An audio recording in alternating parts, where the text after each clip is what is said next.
Hey friends, welcome back to Pretend World's Real People. As always, I'm Tyler, and I have a quick disclaimer for you, because this week is our adult film industry week. What does that mean, Tyler? Well, I have two brand new episodes for you this week, one on Wednesday, I believe, and they cover the adult film industry. I have two stars of great renown who are fantastic and amazing, but there is some explicit content in each episode. So just want to let you know right now, if you're listening to this without headphones or with other people around you, maybe wait or measure your audience and then kind of go from there and then listen in, just so you're not getting crazy looks in the grocery store for not for listening to a podcast with adult film conversations in there, but the fact that you are a person listening to a podcast aloud in a grocery store. I'm sorry, I've been feeling goofy. That I'm not cutting that out. So just letting you know, right now, there will be some explicit content, but outside of that, just had an amazing weekend, a relaxing Saturday after filming. I had my last shift at the brewery.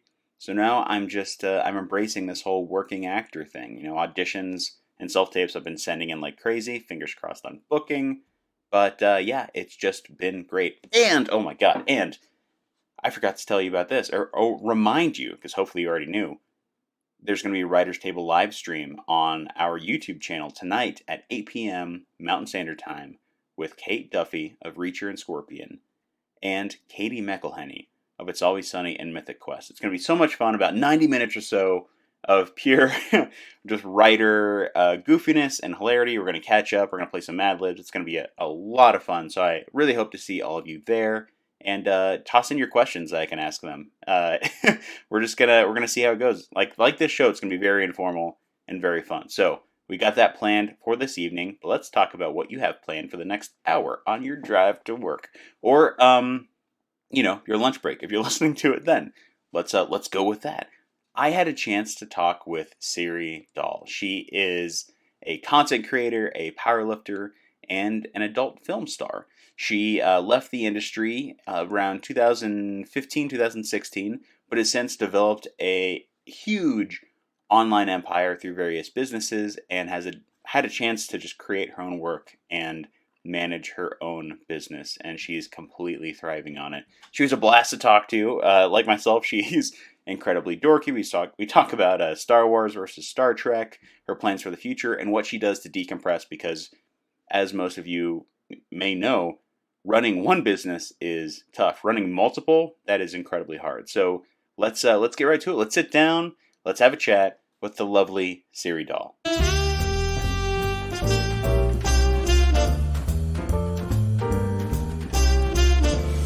My name is Siri Dahl.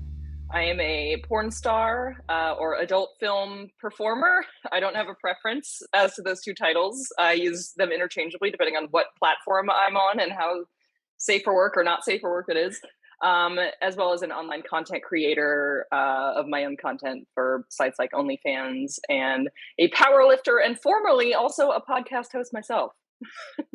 Yeah, what happened with your? I'm gonna nix my order. What happened to your podcast?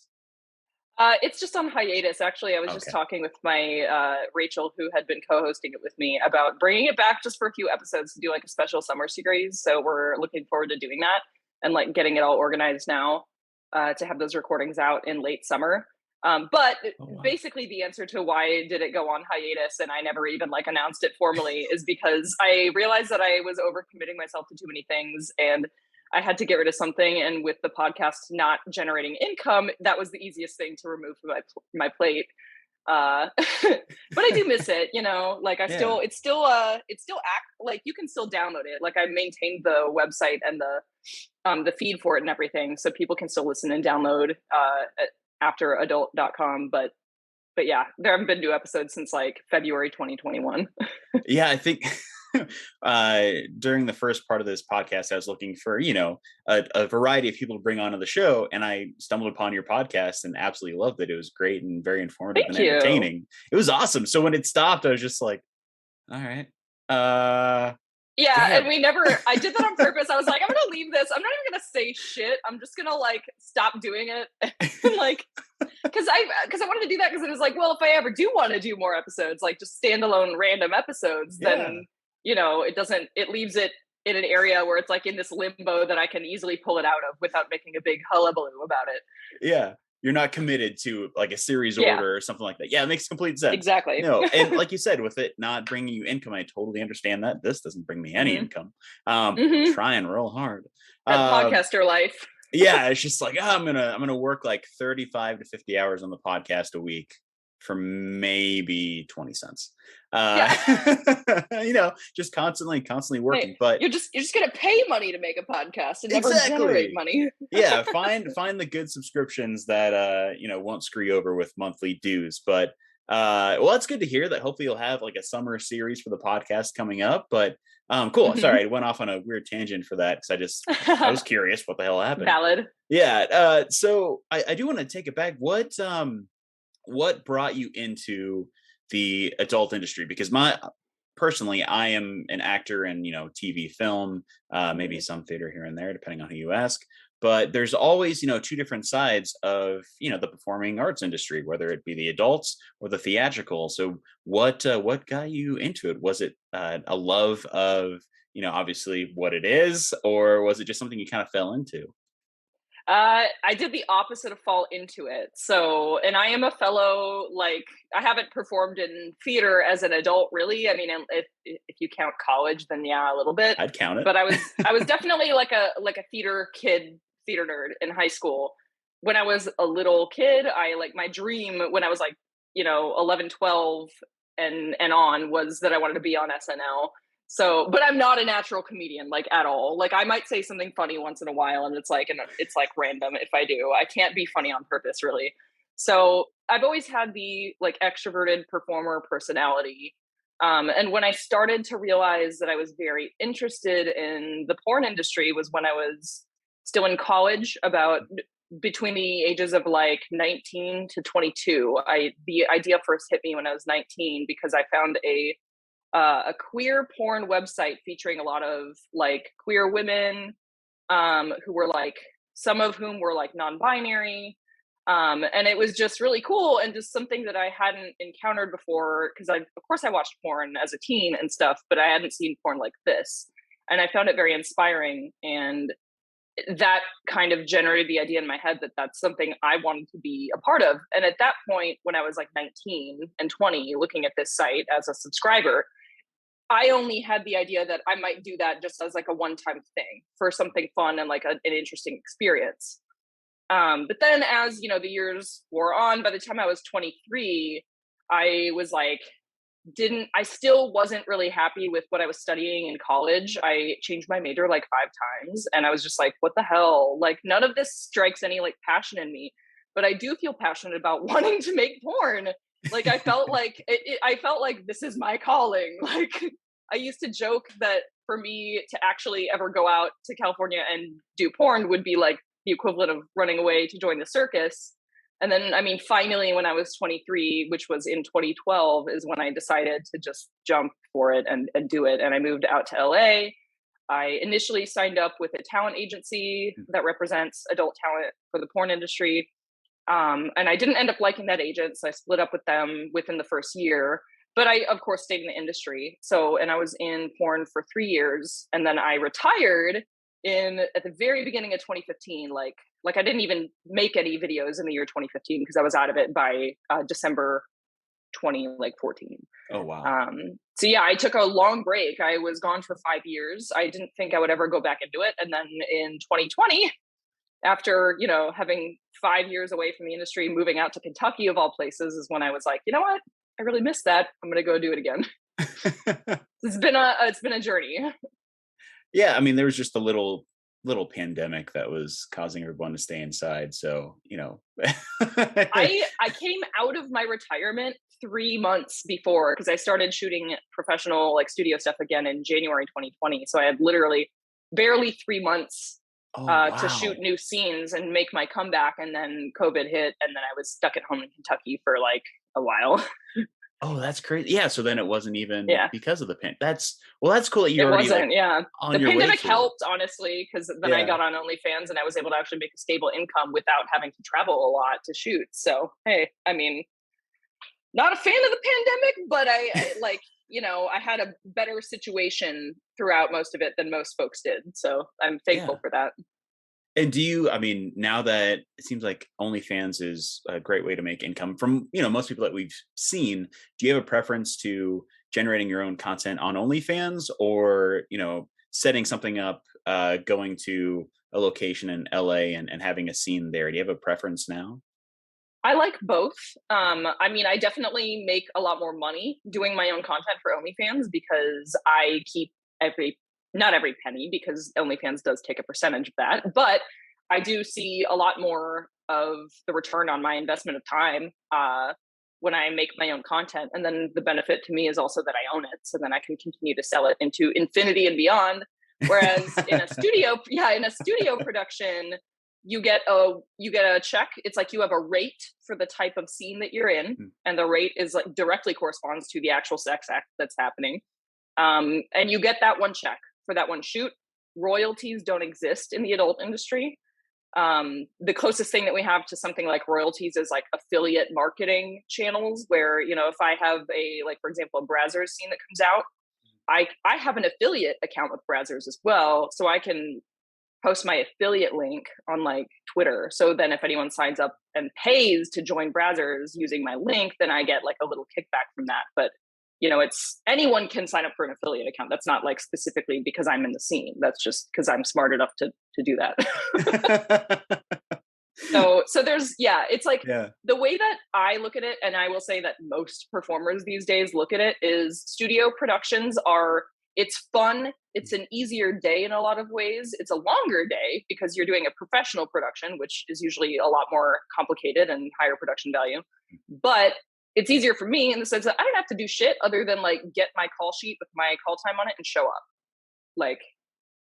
So I'm not having to put in all the legwork of organizing and finding a location and like getting a cameraman and all that, and also editing, because when I do my own content, I edit it myself. Oh yeah. Yeah. I didn't even think about that. It's a whole another 3 to 4 hours of, losing yourself in the blue light madness. Yeah, exactly. Wow. So it's almost like studio scenes can function as advertising for my brand as a performer, because when I shoot for a large studio and that goes out on their website and they start posting clips on tube sites, then a lot more people see my face and my scenes than would have seen it if I only ever shot my own content that was behind a paywall on like OnlyFans. Oh, that's fair. Okay. So, even with residuals not being a thing with the studios, is there such a thing as like putting somebody on a holding deal for a certain studio where you are working with them for X amount of years, exclusively, or is that kind of lost now? Yes. Okay. Exclusive contracts still exist in the business. They're not very common. Actually, they're becoming a little more common than they were because they were very popular in the for a while in porn. They were like, from the 80s onward, every major studio would have at least a couple girls under contract. Sometimes they would have guys under contract too. And then when tube sites hit and a lot of companies shut down because they couldn't afford to stay open due to like piracy and losing income, then we had some larger studios step in and kind of buy everything up. So the porn industry is actually a little bit run by, there's a monopoly in the industry, I would say, with some really big companies that kind of own most of the big brands. And it could be better in that regard, but I guess if you want to look at like the silver lining, it's nice that some performers are able to just obtain a contract with a studio. So it's still a very small minority of performers that are ever contracted, but those exist. Like Brazzers does contracts. The company that owns Brazzers has several studios, and all of them do their own version of contracts. And then there's some other smaller ones that do as well. Yeah. It's just crazy to hear about the logistics of it. I think a lot of people, when they think of it, they think of, somebody with a ponytail holding a camera and, hey, we found this studio apartment we can go shoot in really quick. But it's so different. Yeah, I don't know. It's always intrigued me how this industry works, especially now with the huge amount of OnlyFans accounts and Patreon and all this other stuff. It's just really really fascinating to see you as, you are a business owner now. You're running your own your own stuff. You are putting in your own taxes, which I'm sure are a lot of fun, quarterly, especially with the online stuff. But yeah, taxes are a whole thing.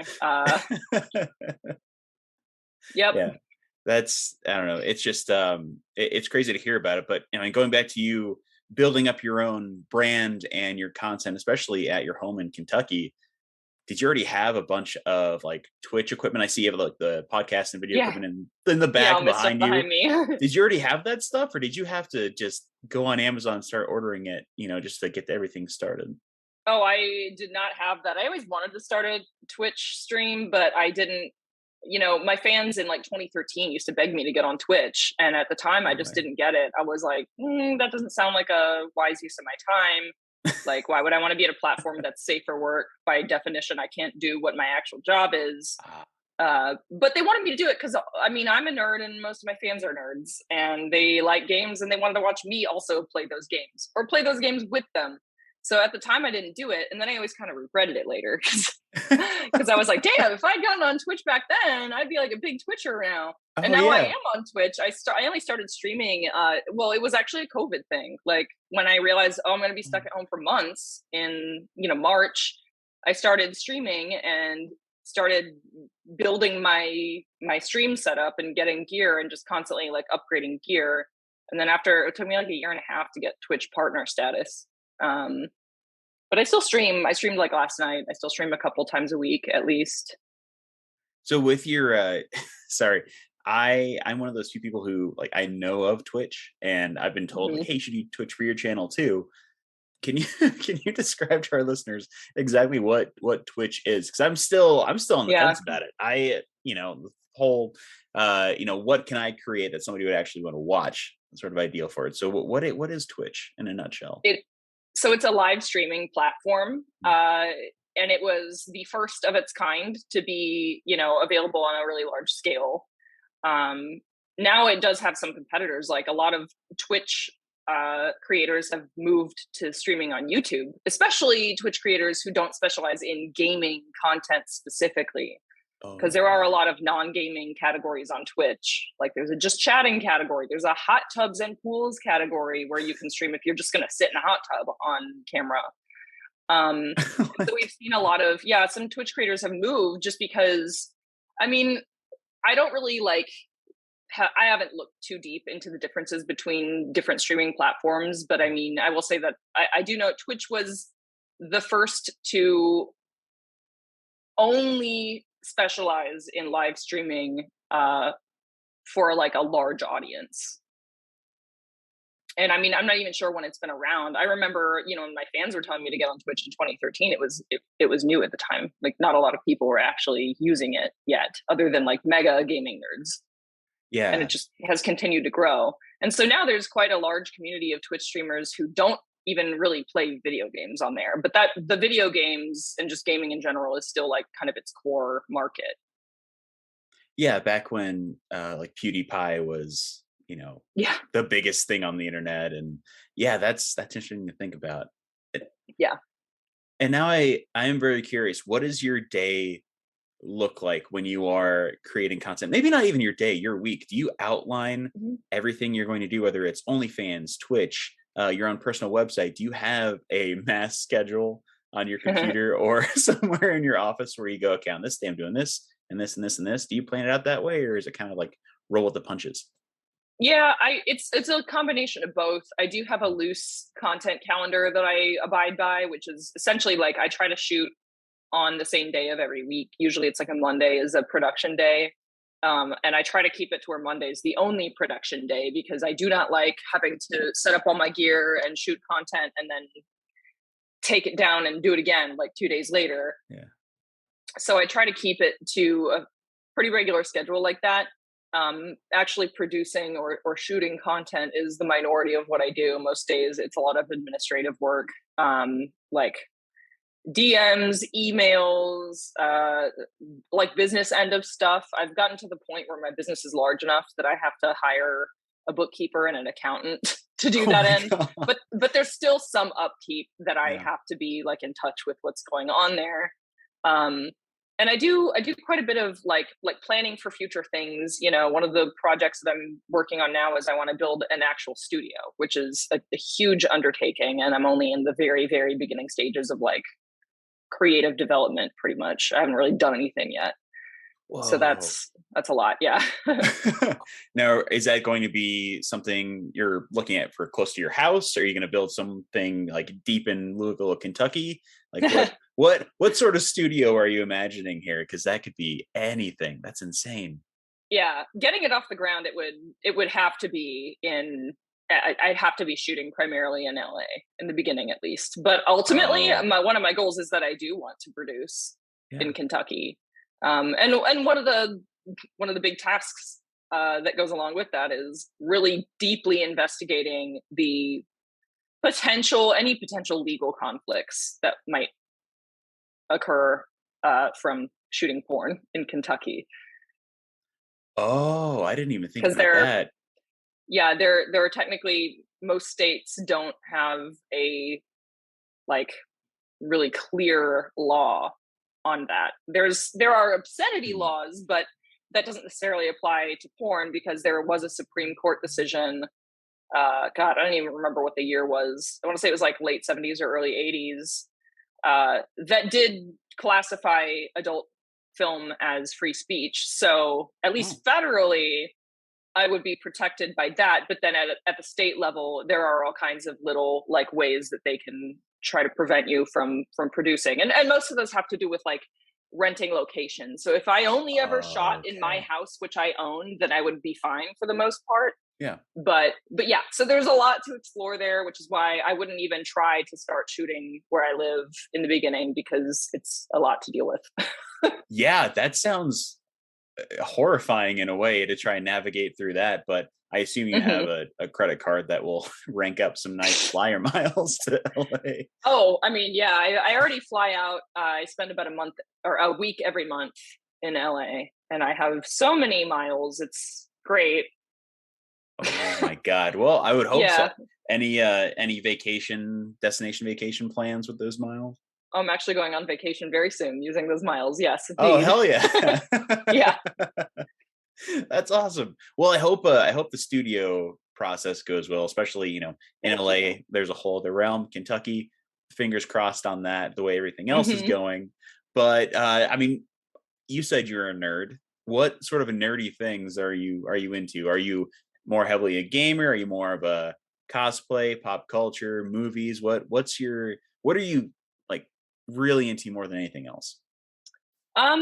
I mean, my nerddom started around like Harry Potter, because I was such a Harry Potter kid and teen growing up, and it's expanded. Like, I didn't really get into games until later, because well, honestly, because my parents were like, no, we're not going to buy you a gaming system. Like, Fair. So yeah. So, and I was like, well, I don't want to save up my allowance, or like, when I got my first job, I was like, I don't make enough money to go buy like an Xbox. So,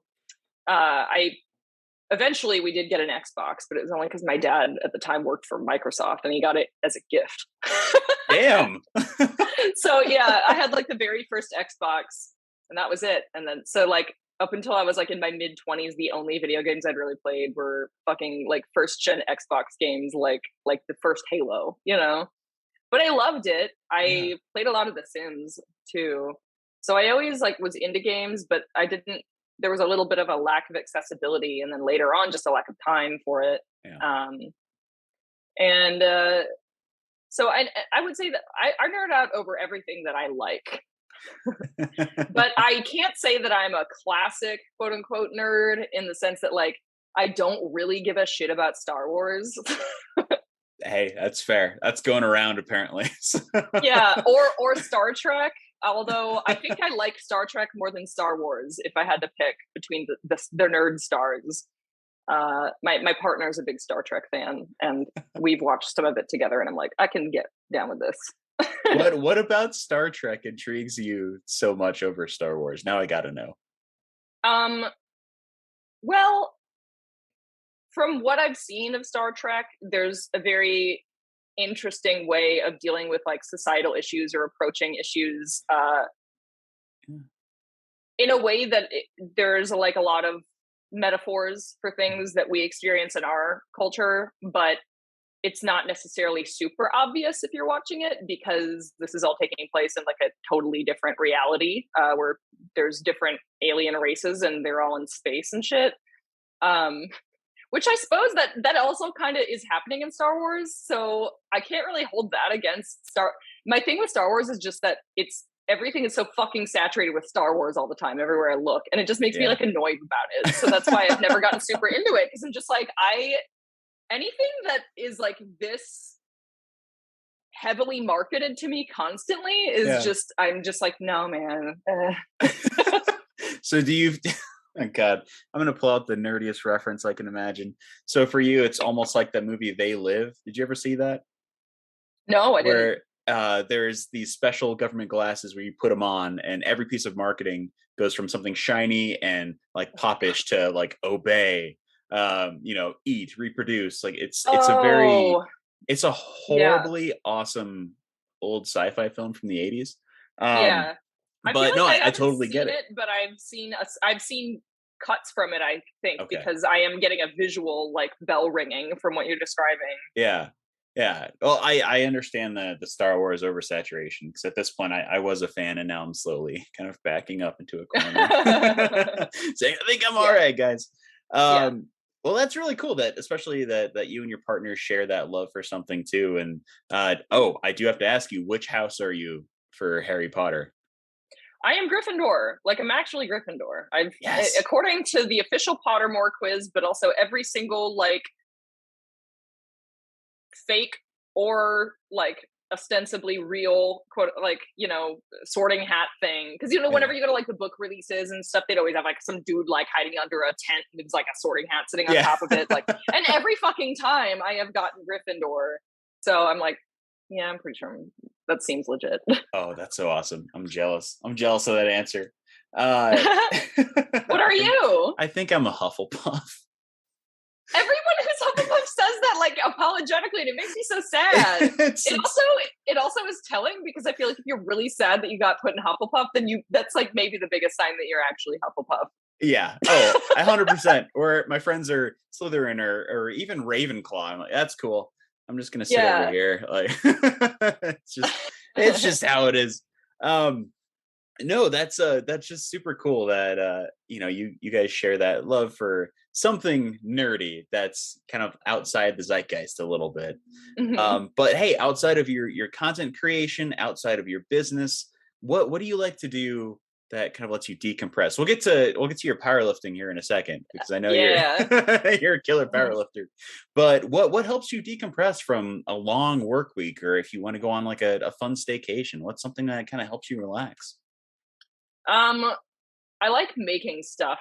Like, it's something that I really didn't even do it for a long time, just because it's really hard when there's always something else I could be doing, to just be like, let me just sit down and make this thing out of fucking Sculpey or whatever. But my love for that was reignited recently. Like, I've always been like a crafty person. I was known in like high school I was constantly sitting in class like knitting. Like, I was never not knitting something. I was always knitting people scarves and stuff. Like, so I've always been like into crafts or, different little like creative projects. And my mom actually gifted me for my birthday, like I think it was last summer, she gave me this. When I opened it, I was like, why the fuck would she buy me this? This is the weirdest present I've ever gotten. It was like a miniature set, like, how you can build like a tiny little house. Yeah. It was a miniature kit to build your own tiny little greenhouse with like, but all out of like little pieces of wood and cardboard and like crepe paper and stuff. And it's down to the last fucking detail. You make tiny fake plants that are like this tall, like 1 inch tall. Oh my God. And then you have to like cut the shape of the leaves out and glue it together. And it's really painstaking, tiny, tedious work. But I also have ADHD, so it's perfect, because I'm like, this is wonderful, because I love being like fully absorbed in something that's detail oriented. Yeah. As long as it's something I enjoy, then I get totally like obsessed with it. And so that stupid kit sat around. I didn't even touch it for a while. And I truly was like, why did my mom give me this? And but she knows me well. She is my mom. And she was like, you know, you always like stuff like that. And one day I was like, you know what? I think it was like during the holiday season, I was like taking a couple days off from actual like work related stuff. And I was like, I'll try this. Boy, did I didn't move out of my chair for like 8 hours. I like went deep into this. I was like, miniatures are great. I'm gonna give me like a year. I'm gonna be one of those. I'm gonna like an old man in my basement with a model railroad or some shit. Like, so I started doing that, and then in like January, I did my big like Aloy from Horizon Zero Dawn and Horizon Forbidden West. I did a cosplay, which I had already had the cosplay outfit, which I did not make. I ordered it custom made from an Etsy seller. And I had the suit and I was like, okay, I'll do this cosplay someday. I just kind of had it sitting around for months and months. And then a photographer friend of mine that I really wanted to work with to photograph this cosplay for me was like, well, I have availability on these dates, and it was a month away. And I was like, fuck, I know I don't have a spear. I can't cosplay Aloy without a weapon. Oh no. So, and I looked again at the same seller that I bought previously from on Etsy and a bunch of others who do custom cosplay like prop weapons. And a whole bunch of people would make an Aloy spear. But first of all, they were all like literally like $2,000. And second of all, the lead time on those, because most of these makers were in Europe, the lead time was way over a month. Like there's no way I would get it in time. Holy so crap. I was like, guess I'm going to make a fucking spear. And I made it, and it was the coolest goddamn thing. Like I learned a lot about modeling that I had never, because I had never worked with any of those materials before. Like, I forget what it's called, Warbla. It's like this heat, it's like a plastic that you melt with a heat gun, and then you form it into whatever shape you want, and then it dries hard. Like, so there's a whole bunch of cool stuff, and I learned like doing like detail painting and stuff. Actually, it's leaning up against the wall in my room, so I'm looking at it right now, but it turned out pretty fucking good. Like, holy crap. How long did it take? Yeah, so I was like, I got to get this done in a week. It took me about probably close to 60 hours of work. Whoa. Yeah, it was all I did for a week. My boyfriend was literally like, you have lost your fucking mind. Yeah. I bet he was peering into your workshop. Just, hey, do you want food? You all right? No, okay. That's literally what it was. He was very nice. He was like, I'm gonna make us dinner, and I'm just like over here, like, what? Excuse me, what did you say? Okay, whatever. Like, well, that's what an awesome guy to have around the house. He is great. Yeah. I did the same thing. My girlfriend was taking this like weekend long class, and anything around the house that needed done, I did it just to make sure we were okay. And she came downstairs after a full like 4 days, oh god, I can't talk, 4 full days of online training, and just said, oh hey, did you clean the kitchen? Yeah, and everything. But I know that's so nice. Well, I mean, it's good to have that balance. I'm sure if he was doing something, you would do the same thing, right? Oh yeah, 100%.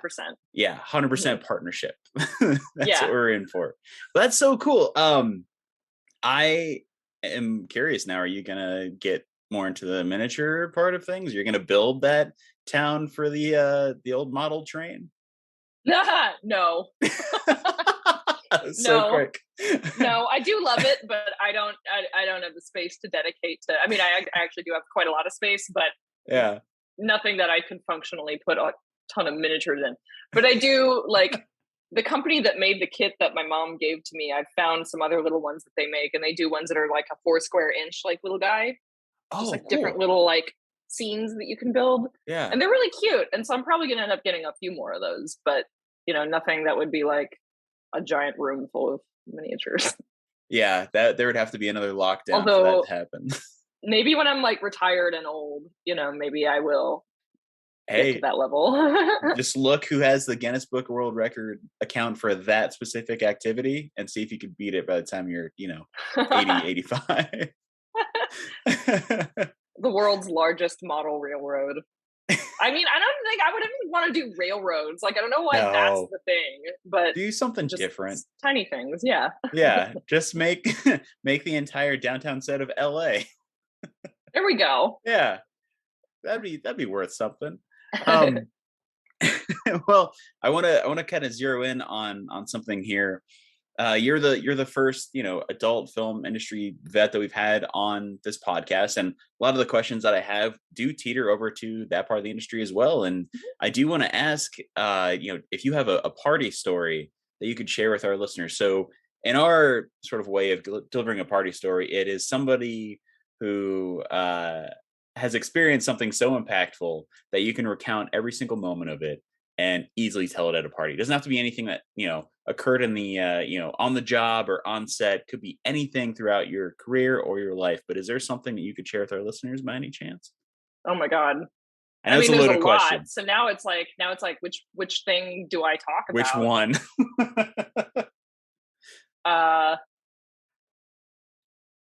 I mean, how explicit can I get with this? Oh, dude, you can get as explicit as you want. This is I talk to people who cuss up and down on set all the time on this show. So get as explicit as you want. Fair. If I need to block anything, I will. But no, okay, go for it.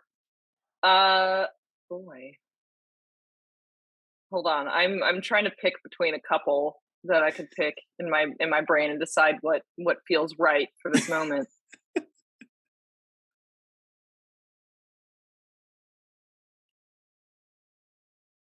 All right, I'm gonna have to go with the so my first couple months coming back into the industry after being retired and away from it for 5 years. I made it out to Las Vegas for the big AVN show, which is like, they call it the Oscars of porn. And it's really a gathering of like everybody in the entire industry is all staying at the same hotel all at the same time. And not only are there's the fan convention going on that week, the award shows usually on like Saturday or Sunday night. There's usually everyone, like lots of people are drunk the whole time. They're going out, they're partying every night, whatever. And like, I was laying low for the most part because I was, I had been away from the industry for so long. There were people that I had been friends with that I had lost contact with. And like,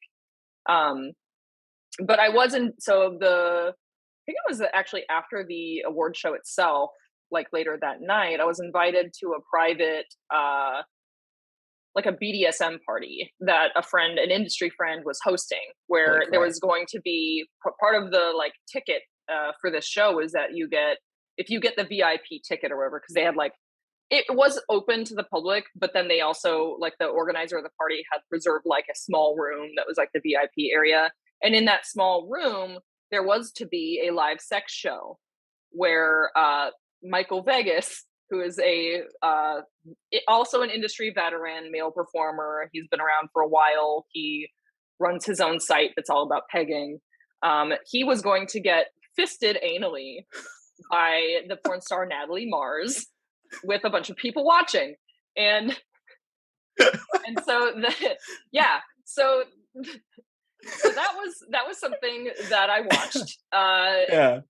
Natalie had her entire arm inside of his butt, like up to the elbow, probably past the elbow if I remember correctly. What? Yeah. Holy shit. And it was wild. Like, I was like, this is amazing. This is exactly why I was thinking in my head the whole night. I was like, this is why I missed this industry. Like, you would never encounter this crazy shit anywhere else. And everyone's so open about like anything related to sexuality. Like, generally people in adult, I mean, I can't say this is true of everyone in adult, but like the standards that we have for sexual safety, first of all, like getting STI testing regularly, but also just communicating and setting boundaries in not only just a sexual, but just like an interpersonal setting is like, those are skills that a lot of just people, like even adults who are like in their 40s and 50s don't have. Oh yeah. So it's and I was like, damn, I missed this so much. This is so cool. And then I met my friend who's now like one of my best friends ever, Robbie Echo. We met that night at that party for the first time. And he's married now, quite happily, and his wife is amazing. She is a civilian. She's not a performer. But at the time, he was not married or partnered with anyone. And we met that night, and my partner and I are poly, and we ended up like having sex immediately when we met, pretty much like in that VIP room. And that Just was like a that. wild, yeah. Oh my God. Yeah. Mm-hmm. It was like we both felt very attracted to each other, and it was just like, geez, okay, let's just do this and like get this out of the way. And of course, it was a bunch of porn people who were there. So then I had it like someone started filming it, and then they were like, let me get you. I filmed this for you here. Like, I was like, cool, I got some content. I didn't even need to. Like, so it was a wild night, and it was quite a nice jump back into the porn industry for me. Yeah. It seems like you did a huge cannonball right back into the pool of the adult industry after years away. I definitely did, yes. Holy and I mean, cow. I had been sitting, my job for a while prior to that had been working as an editor at a little publishing company. So I quite literally, in the span of like 1 month, went from sitting behind a desk, like doing edits on other people's fucking articles that they wrote to that. And I was like, this is great. Oh my God. So how long was that transition from you were working that job, and then, I mean, was it within that month that you just said, all right, I need to get back into it, or did you have to think about it for a little bit? No, I knew. It was, I mean, the transitional period out of my previous civilian job was about 6 months, because it was really when I started dipping a toe back in by making content online exclusively, just doing OnlyFans and stuff. That was in like August of that year. And then, by January, I had quit my civilian job and went out to Vegas and LA and did the whole AVN. And at that point, I was officially back in. Like, I had left my other job because I knew at that point that I could sustain an income on just my OnlyFans, if anything, let alone like studio shoots and other sources of income. Wow. That's incredible. I love hearing when people just go right back into their passions. Like, that's one of my favorite things about this podcast, about the show, is hearing these stories. So that's super cool. Also, one of the craziest party stories, if not the craziest, we've had on the show. Yeah. I didn't even mention, but the fact that like Robbie Echo and I we just were having sex for a very long time in that room. And it was to the point, and this was immediately after Michael Vegas had just gotten fisted. So everyone had already seen quite a show. And then me and Robbie Echo started going at it. And I do remember at least one or two people like leaving to go back down to like the general party area, not the VIP room, but like leaving the VIP room for 30 minutes, coming back into the VIP room, looking into the corner, seeing us still doing it and going, are they still? And then just like wandering off like, geez, like. I honestly don't know how there hasn't been a show about this industry, on HBO or something. I mean, there are, like, people always ask me if I've watched The Deuce, and I'm like, no, I haven't. But that's also not set in modern times. I think that one's set in like either the 70s or the 80s. Okay. There have been a lot of fictional accounts of the porn industry. I would say that most of the time they air on inaccurate or like really sensationalized versions of the porn industry. And there's very few things that have ever had an accurate or like empathetic portrayal. Yes. Yeah. And it does seem pretty hard for mainstream producers to create anything that deals with the adult industry that does it in a way that doesn't somehow find a way to shame sex workers for what they do. I mean, Hollywood has a big fucking problem with thinking of mainstream actors as somehow a lot more like worthy of respect than porn actors. That's always been a thing. Yeah. I hope we're on our way out with that kind of thinking.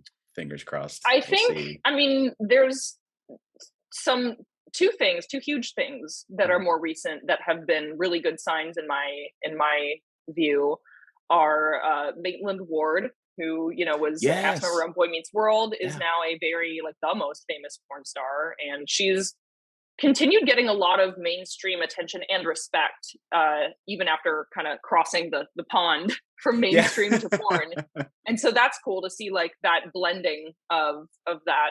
And I know there actually was a TV show that's not out. I want to say it's a TV show. It might be like a mini series, and I don't remember what it's called. But Maitland was cast in it, and that is a mainstream, and it's set in the porn industry. I wish I could remember what it's called. I think it's called the Big Show. Yeah. Oh my God, I completely forgot about that. Yeah, so she's in that. Also, Zoe Ligon, another friend of mine who owns Spectrum Boutique, like an online sex toy retail store. She was cast in it. And then Chloe Cherry, being, you know, a pretty important character, like one of the side characters on the most recent season of Euphoria, is pretty cool. Oh, wow. See, I'm so behind on Euphoria. Yeah. So seeing folks like that cross over is a good thing, I think. I mean, not that it hasn't happened before, like Sasha Grey is a good example of a porn performer who was cast in some mainstream stuff. But it's always been like one-offs, and now it seems like there's less and less one-off examples of that there is a little more openness between mainstream, like Hollywood film, or TV shows and the porn industry. So that's really nice. It's nice to see. And it makes sense because, regardless of what you think of the act of having sex with someone on film, like a lot of porn stars are good actors, and they understand the business of entertainment, and they understand what the job is, even when sex is not involved. And a lot of porn actors also have a pretty large social media following. So to cast someone like Chloe Cherry, for example, in Euphoria is a really fucking good choice, because now you're going to draw in a whole bunch of people who otherwise really might not have cared about watching the show. So to me, it makes sense for business, and it also makes sense in terms of like why not? You know? Yeah. Have you ever given? If this person fits the character, like why the fuck not cast them? Who cares if they've done porn before or are still doing it? Yeah, it's completely different. And honestly, like, why haven't you ventured into that part of the industry? Have you thought about even maybe producing your own show, or like auditioning for something? Like no, producing a whole show, like that's just that sounds like way more stress than I want to put on my plate. I did get cast in a B horror movie called Ooga Booga back in 2013. What? Yeah. Oh my God, I'm writing that down. You can still rent it. Apparently you can buy it for $10 at Walmart.com on DVD, because a fan asked me about it the other day and I had to look it up, and I was like, oh, you can still get it. But so it was Full Moon Features is the company that produced that, and they usually do straight to DVD. Like it's very B movie stuff, so they don't do theatrical release typically, except for like their own private premiere. But they did movies that were pretty popular, like Evil Bong was one of the movies that they did, and they did some other ones that I want to say they might have actually done Leprechaun too, which is probably the most famous one. I think I've seen the DVD case for Evil Bong somewhere. Yeah, this is a very prolific company. Like the director who like started the company is he's not really the main director anymore. I think he's sort of semi-retired, but God, I mean, they make like 4 movies a year or something. It's a lot. Holy crap. They just like churn them out. And they know what they're doing. Like they're very like, they're definitely campy, like on purpose. So, but it was fun. It was a really fun experience. Yeah. It was hilarious because they do cast, like, I'm not the first porn star that they cast in one of their films. I didn't have a huge role, but I had lines. Like I got my first SAG credits from it. That's awesome. But I think they do cast a lot of adult stars, because it can be kind of hard, especially for a small role, to find a mainstream actress who's willing to go topless in a movie. Oh yeah. And you think B horror movie, there's got to be titties in it. So I was titties in Ooga Booga. I was titties. And I'm only in it for like 3 minutes. Oh, really? Yeah. But it was really fun, and it was funny because of my role being like mostly topless. Yeah. That whenever the director would call cut, they had a wardrobe assistant standing on the sidelines ready to hand me a robe to cover up, and I kept forgetting. Like I kept like walking past her because I was like, blah, blah, blah. I'm just used to being naked on set in porn. And then she would like chase me, be like, "Here, do you want your robe?" And I was like, "No, oh yeah, I'll put the robe on. It's for everyone else's comfort, not mine." Like, That's I love those. I've seen those reactions on set too. yeah. No, it's not for you. It's for us. Come here. Yeah. Oh my God. Yeah, it was fun. I would do more of it. I mean, the main Yeah. reason that I haven't is just because, I did that movie. Then I started getting that was like 2013. And then 2014, I was just crazy, like booked up all year. Cause that's when I started getting like a lot more famous in porn. And then at the end of 2014, I retired. So there was never a chance for me to do more mainstream work. And then of course I was gone for a while and now I'm back, but not living in California is a barrier to that for sure. Like, Oh, I bet. Yeah. Yeah. But hopefully Maitland gets a full like season through, a second season, and who knows, maybe she'll want to bring you in for a part. Oh, I'd be down. Yeah. No, Yeah. I love, that's one of my priorities for 2022 has been doing more actual like acting roles in porn at least, because it's a longer day and it is more work to memorize lines and play a character, but it's for me more satisfying at the end of the day when I get to do that. So Yeah. Well, I mean, you've carved a whole career for yourself, and you've built up this sort of online empire now, especially with all of your sites and your content. Do you have any advice you could pass on our listeners? Maybe it's somebody who is trying to develop their career in the arts industry, or somebody who's already in the industry and is trying to stay afloat during these hard times. Do you have any advice you could pass on to them? Be yourself.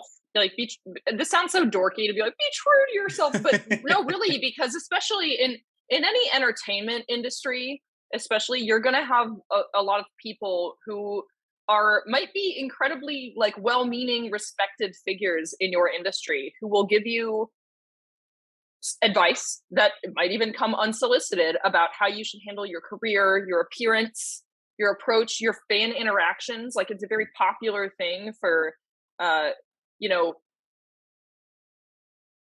agents, directors, like anyone who might be in a little bit more of a position of power over like a newer person in the industry. It's really common for them to tell newer girls, like, oh, don't talk about this in front of your fans. Like, don't ever talk about political stuff with your fans. And I'm just like, no. Like, I had a TikTok that went viral that had literally like 10 million views because I basically went on TikTok and I didn't even I didn't think it was, that's how viral shit happens, right? You're not expecting it.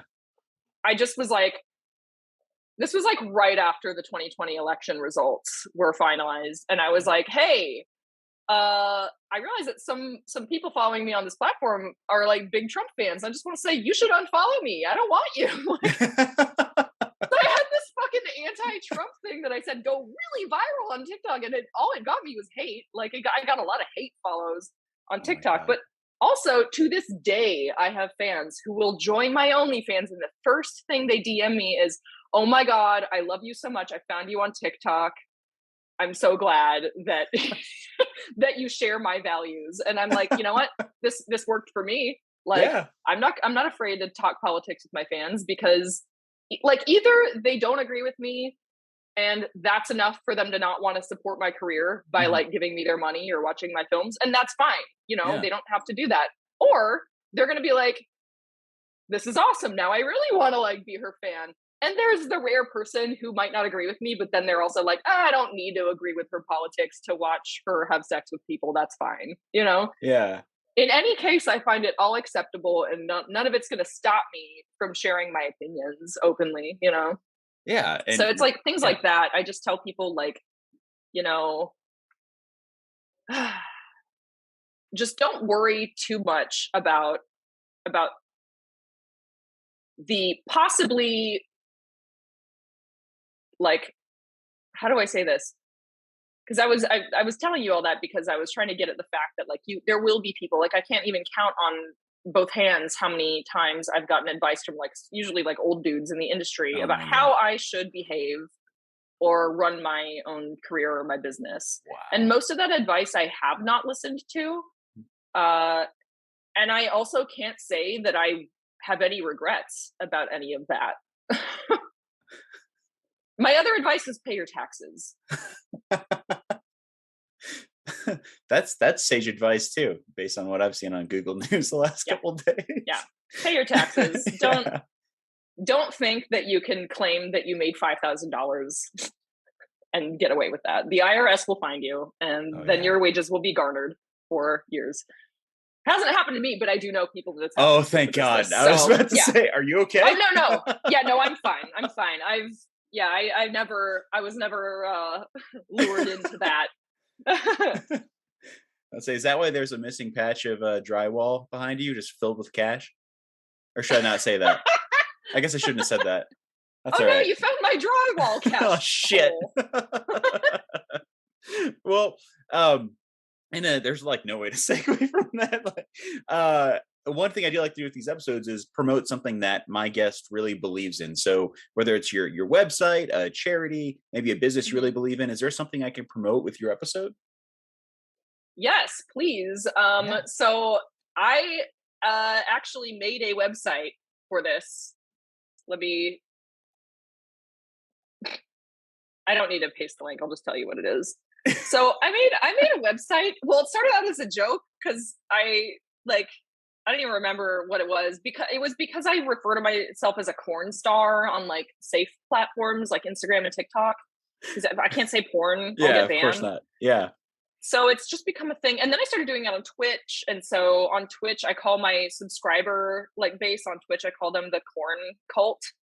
So there's just been this whole joke about like corn, and I mean, a lot of people who aren't diehard like porn fans or in the industry themselves don't realize that there is really a political war being fought at like the federal level, and especially in like Supreme Court cases that are coming up that will greatly impact the future of the porn industry and whether it even is allowed to exist, period, in this country. Oh, wow. So yeah, I made a website called savethecorn.com. Oh my God, I love that. And this is me trying to do some fundraising to help out the Free Speech Coalition, which is originally began in the 80s as an industry trade group for the adult industry. But a huge part of their work is hiring and keeping lobbyists on payroll to actually work on the Hill in Washington to fight for the rights of the entire porn industry, representing pretty much all sex workers who might have any type of content available online. Because I mean, I don't want to take up a ton of time like getting into the weeds, but just for a quick example of like one of the biggest threats to the industry, there is something called the Section 230 of the Communications Decency Act, which I think was like 1997 or something. But this was an amendment that was passed in order to protect websites, essentially, which are like privately owned businesses, from being held liable for things that their users say on the website. And that also now extends to porn. So if you think of like a website like OnlyFans is its own company, and then they're hosting content generated by their users. So I'm putting my own user generated content on OnlyFans platform. So there are very, very so far successful efforts to completely repeal Section 230 from the Communications Decency Act, to repeal and or gut it. And if that happens, it leaves not just adult industry people, but anyone who's using any platform, including all social media platforms, completely open to be banned for zero reason. If the platform thinks you said something that might reflect badly on the platform or put them in a position of liability.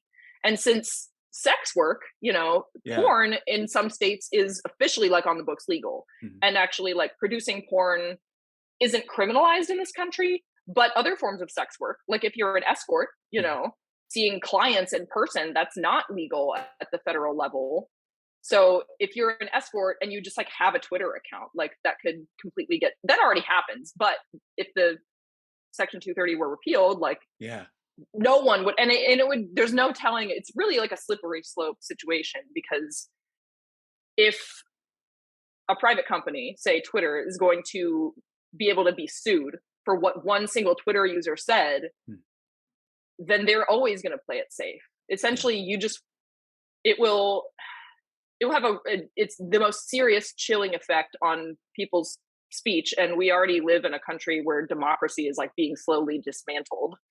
And this would be like really a fucking nail in the coffin, the way that I see it. So yeah, that is why I made SaveTheCorn.com, because I want to raise a minimum of $1,000. That's such a low target. I feel like I should be able to hit that easily, but I haven't been promoting it as much as I want to. I always have so many things to tweet and promote.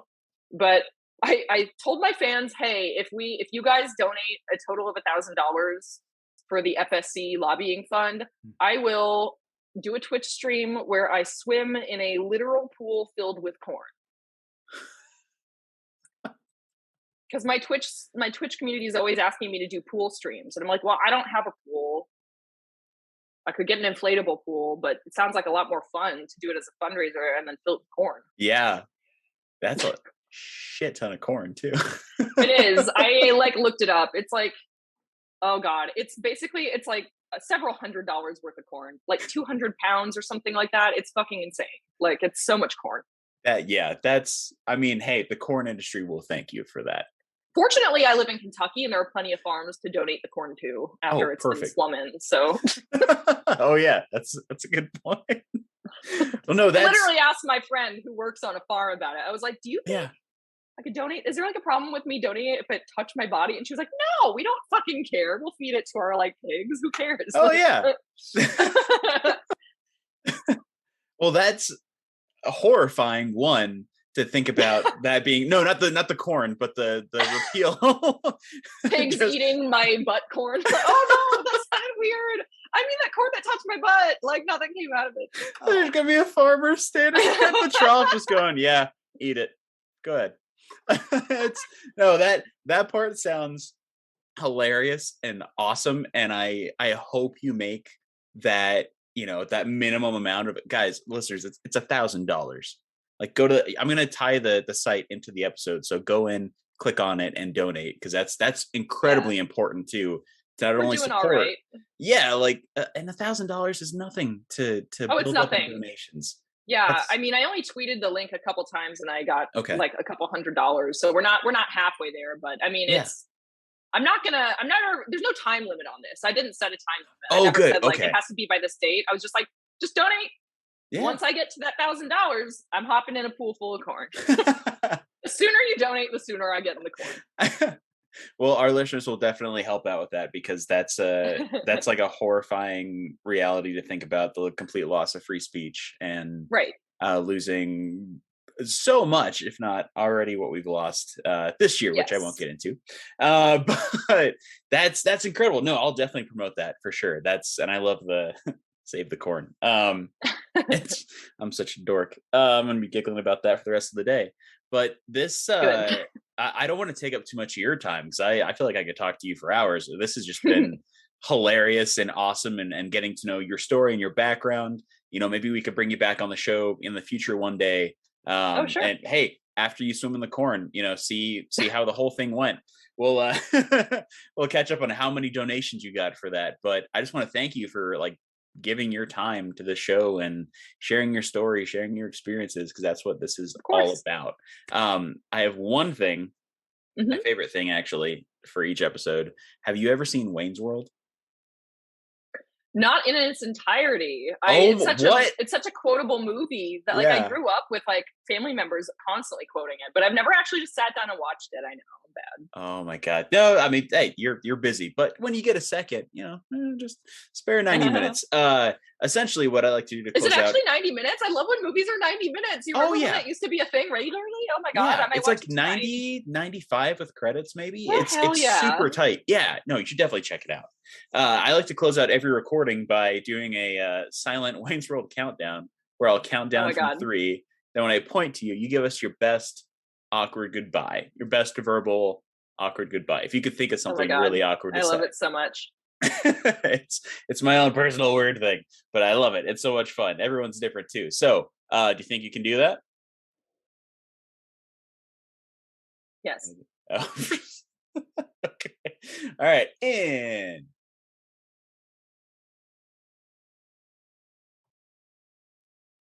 From my butt to your butt. Good butt? Okay, bye.